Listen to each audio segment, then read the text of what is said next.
E aí, Brasil, imitadores de Cristo, como vocês estão? Vocês estão bem lindos, maravilhosos, cheirosos, como sempre? Eu espero que sim! Nessa quarentena, a gente está propício a ser refém dos nossos sentimentos e a ser levado a ter crises de ansiedade ou depressão. E a gente vai ver a melhor forma de resolver isso. A ansiedade é excesso do futuro.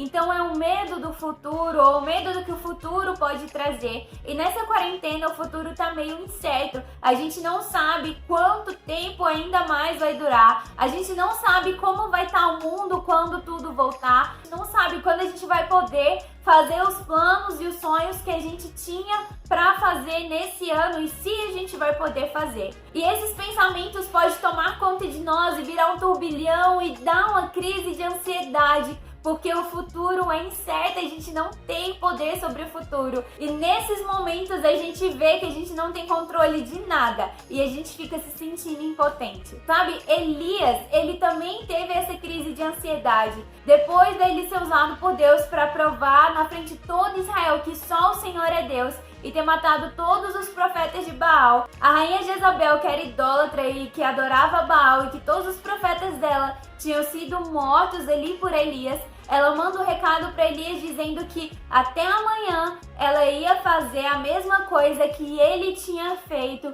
com os seus profetas. E com isso Elias se desespera, ele fica desesperado e ele foge. E quando ele foge, ele chega numa caverna e ali ele começa só a dormir. E Deus manda um anjo para alimentar Elias e acordar ele. Então Elias acorda, ele come e depois ele dorme de novo. E depois Deus manda outro anjo para ir lá acordar ele e alimentar ele. Colocou pão, colocou água e falou assim: coma porque Deus quer ter um encontro com você. E ele andou 40 dias e 40 noites até o encontro com Deus. E depois desses 40 dias e 40 noites ele tem um encontro com Deus e Deus pergunta: Elias, por que você está aqui? E ele fala: olha, eu fui fiel ao Senhor, só que só tem eu, o povo é idólatra, o povo não quer te servir mesmo, e eu tô cansado disso, eu prefiro morrer.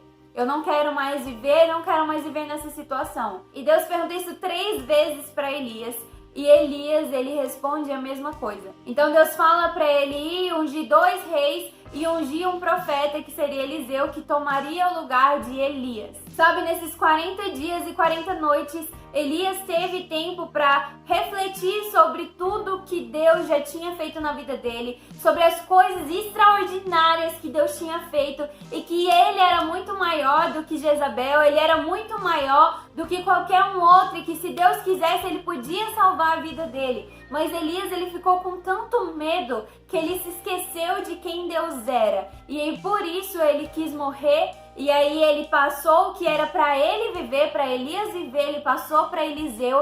E Eliseu tomou o lugar de Elias. E Elias foi com a carruagem de fogo para o céu. Elias, ele abriu mão dos planos que Deus tinha para ele. Entregou tudo para Eliseu.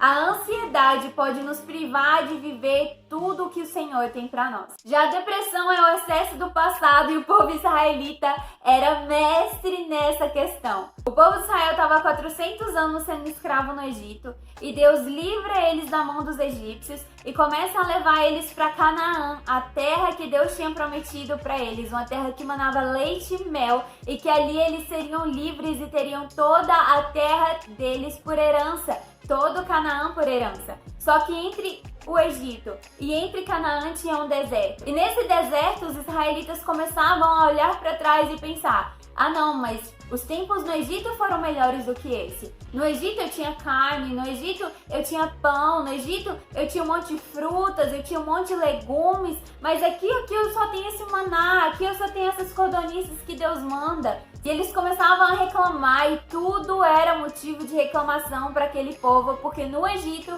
era perfeito, no Egito era absurdamente melhor. O povo de Israel tinha sido livre, mas ainda tinha a mentalidade de escravos.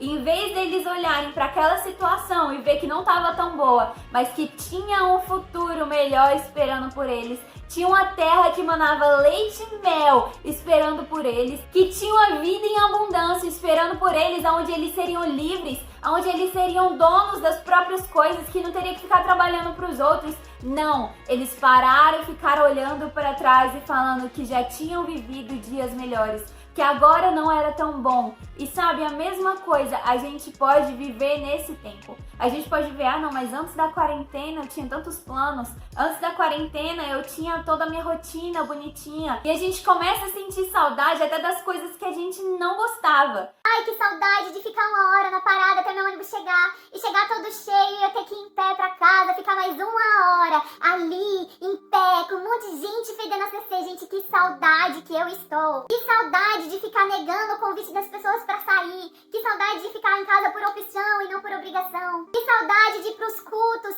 e o pastor ficar demorando uma hora para dar os avisos e a gente pé. E a gente nessa situação, a gente fica tendo saudades e enxerga o passado como algo melhor até do que ele realmente era. E a gente esquece do futuro que está nos esperando. A gente esquece que Deus fala, esqueça o passado, porque eis que estou fazendo algo novo. Você não vê? E a gente esquece que Deus nos chama para ser coautores, co-criadores desse novo tempo, desse novo mundo, e que grandes coisas estão por vir. O avivamento do Brasil está por vir, a conversão da sua família está por vir, o seu melhor momento no seu relacionamento com Deus está por vir. Grandes e imagináveis coisas estão por vir. Só que a gente prefere nos apegar ao que é mais seguro, o que é o passado. Então, tanto na ansiedade quanto na depressão, é porque a gente esquece de quem Deus é. Que mesmo a gente sem estar no controle, sem a gente ter controle, Deus continua no controle, nada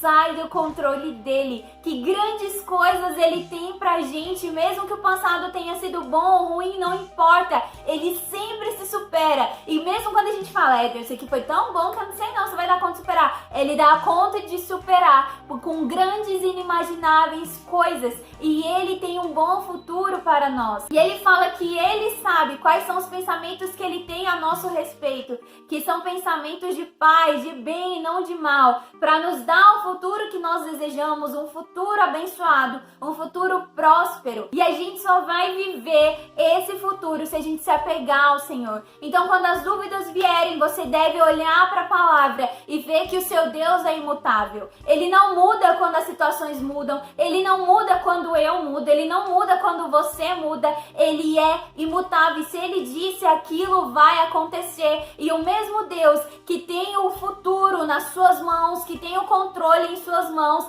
fala, vinde a mim os cansados e sobrecarregados, que eu vos aliviarei. E ele fala, lança sobre mim a sua ansiedade, que eu vou te dar a paz que excede todo entendimento. Ele fala pra gente não se preocupar com o que a gente vai haver de comer, com o que vai haver de beber, com o que vai haver de vestir. Ele fala, busque em primeiro lugar o reino dos céus e todas essas coisas serão acrescentadas, porque são os gentios, os que não creem, que buscam essas coisas, mas no nosso Pai sabe do que a gente precisa. Ele vai suprir as nossas necessidades, porque Ele é um bom Pai. Então não tem pra que a gente se apegar no passado, não tem o porquê a gente ter medo do futuro, porque nós temos um Deus que tem o controle de todas as coisas e que nos ama ao ponto de nunca nos deixar na mão e que tá conosco todos os dias da nossa vida. Na quarentena Ele ainda tá conosco e Ele quer ensinar algo pra gente nesse tempo. Ele quer viver com a gente esse tempo. Então aprenda com Ele, viva com Ele e lance sobre Ele a sua ansiedade, lance sobre Ele a depressão, lance sobre Ele todo pensamento ruim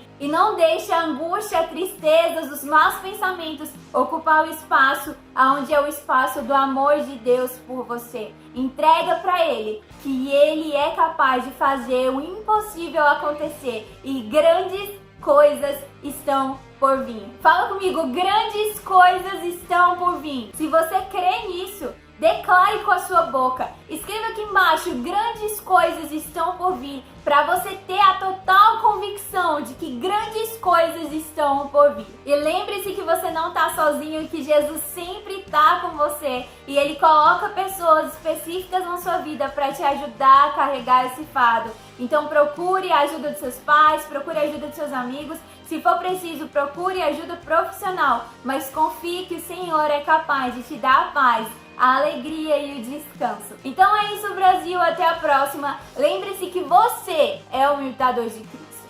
Falou!